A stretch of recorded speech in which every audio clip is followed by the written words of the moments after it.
fue lejos a una provincia apartada, y allí desperdició sus bienes viviendo perdidamente. Y cuando todo lo hubo malgastado, vino una gran hambre en aquella provincia y comenzó a faltarle, y fue y se arrimó a uno de los ciudadanos de aquella tierra, el cual envió a su hacienda para apacentar cerdos, y deseaba llenar el vientre de las algarrobas que comían los cerdos, pero nadie le daba. Y volviendo en sí, dijo: ¿cuántos jornaleros en la casa de mi padre tienen abundancia de pan, y yo aquí perezco de hambre? El hijo pródigo, de eso vamos a hablar hoy.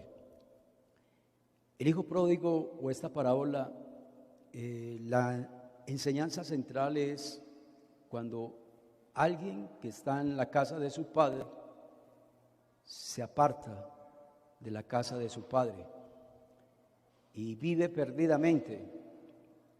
Pero lo lindo de esta parábola es que tiene un final feliz. Lastimosamente, muchos de los que se descarrían no tienen un final feliz.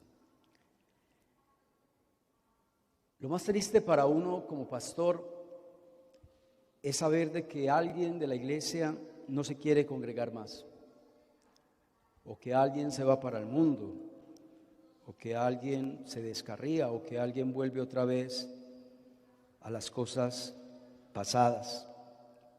Qué triste cuando un cristiano ya pierde ese amor, ese fervor por las cosas de Dios. Quiero en esta mañana resaltar 4 frases que aparecen en esta parábola. La primera de ellas, ¿qué tal si John me coloca el verso 13? No muchos días después de juntarlo todo, el hijo menor se fue. El hijo menor se fue. ¿Se fue de dónde? De la casa de su padre. Yo me hacía una pregunta: ¿por qué las personas se apartan de los caminos de Dios? ¿Y saben por qué se apartan de los caminos de Dios? Porque no están satisfechas en las cosas de Dios, ¿sí? Si el hijo pródigo se fue de la casa de su padre, era porque no estaba satisfecho en la casa de su padre, ¿sí? Este joven, este hijo pródigo, lo tenía todo, y aunque lo tenía todo, no se sentía satisfecho. Este hijo pródigo se cansó de vivir bueno, de estar en la casa de su padre. Este joven no valoró el estar con Dios, lo bueno de vivir con Dios, sino que este joven quería libertad, quería el pecado. Y este joven pensó que estaba se estaba perdiendo de las cosas del mundo, creía que era bueno, pero en el mundo no hay nada bueno. Así hay personas que se apartan de los caminos de Dios porque quieren entregarse a la diversión, al placer, al pecado, a la libertad que ofrece el mundo. Y así hay cristianos insatisfechos en los caminos de Dios, cristianos que están en la iglesia pero que anhelan estar en el mundo, cristianos que creen que la vida mundana es mejor que la vida cristiana. Y ese es uno de los más grandes engaños que Satanás nos ha dado, y ha engañado a miles y miles de personas. La segunda frase que quiero que resaltemos está en Lucas capítulo 15, versículo 13. Luego que este joven se fue de la casa de su padre, es así, no muchos días después, juntándolo todo, el hijo menor se fue lejos a una provincia apartada, y allí desperdició sus bienes viviendo perdidamente. Quise resaltar la última frase, que este joven se fue de la casa de su padre, pero no se fue a hacer cosas buenas, se fue a vivir perdidamente.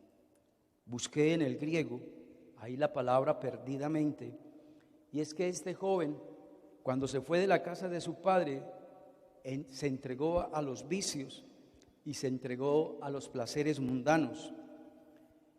Este joven, después de que salió de la casa de su padre, vivió una vida descontrolada, una vida desenfrenada. ¿Cuántas personas hay así? Y esto es lo que nos enseña este pasaje, ¿no? Este joven quiso vivir en libertad, quiso, según él, disfrutar la vida, entregándose a los vicios, a los placeres, al desenfreno, entregándose a lo malo, entregándose a una vida descontrolada. Así hay personas que creen que su vida va a estar mejor lejos de la casa de su padre que estar en la casa de su padre. Y les voy a decir algo, hermanos, el mundo no tiene nada bueno que ofrecernos. Y en el mundo no nos va a ir mejor. Antes, al contrario, cuando el Señor Jesucristo estuvo aquí en la tierra, nos dijo allí en Juan 15, que separados de Él, nada podemos hacer. Cuando Jesucristo estuvo aquí en la tierra, nos dejó allí en Juan capítulo 10, un texto muy precioso. Dice que Satanás vino solamente a matar, a robar y a destruir, pero que Jesucristo es el único que nos da vida y vida en abundancia. ¿Qué nos enseña ese pasaje, hermanos?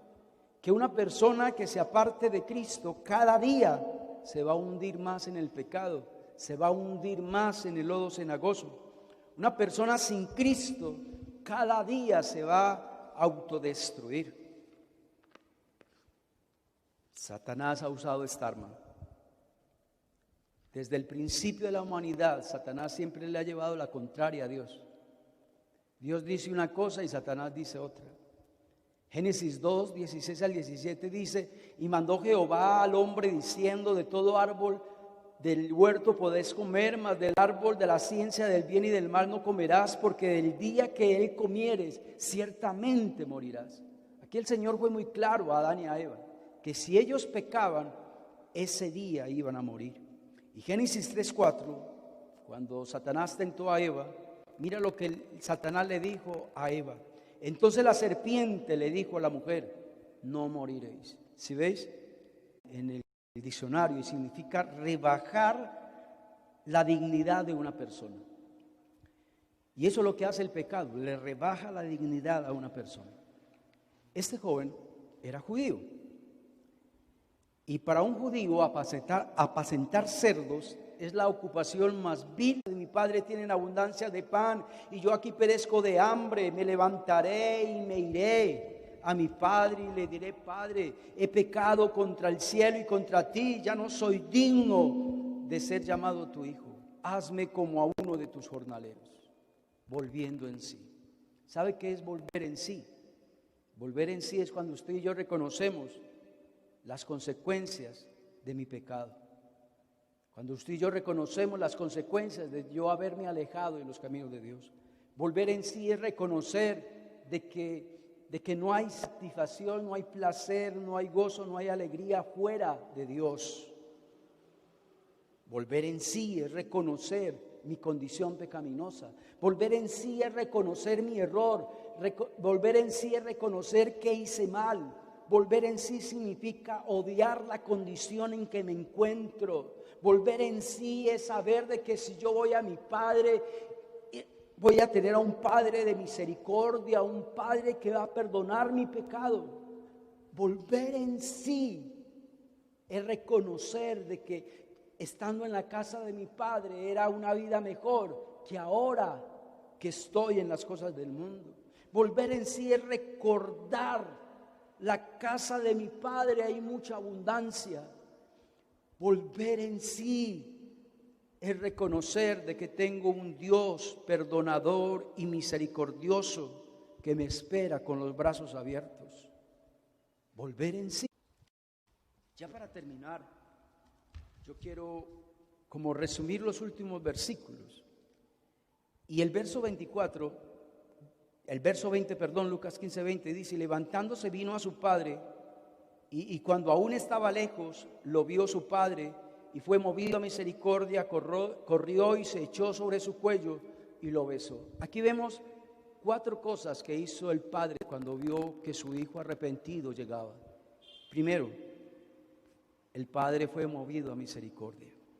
Segundo, el padre corrió. Tercero, se echó sobre su cuello, quiere decir lo abrazó. Y cuarto, lo besó. Eso es lo que Dios va a hacer con usted y conmigo si volvemos otra vez a la casa de su Padre. El verso 21 dice, el hijo le dijo, Padre, he pecado contra el cielo y contra ti, no soy digno de ser llamado tu hijo. Verso 22, pero el Padre le dijo a sus siervos, vamos a mirar 5 cosas que el Padre le mandó a hacer a su hijo. Y eso es lo que Dios va a hacer también con nosotros. Primero, sacad el mejor vestido y ponerlo. Segundo, ponerle el anillo en su mano. Tercero, ponerle calzado en sus pies. Cuarto, traerle el becerro gordo y matarlo. Y quinto, hagamos una fiesta. La Biblia dice que hay fiesta en el cielo cuando un pecador se arrepiente.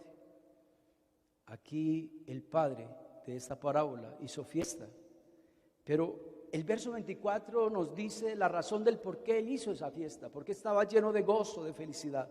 Y él dice el verso 24, porque mi hijo que había muerto ha revivido.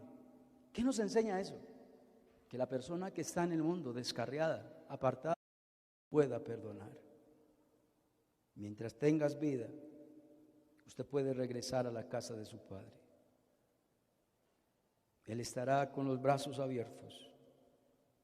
Él estará lleno de gozo, de felicidad, de ver que su hijo que había muerto ha revivido y que su hijo que había perdido hoy lo ha vuelto a hallar. Dios, muchas gracias por tu palabra. Amén y amén. Hermanos, Dios me los bendiga grandemente.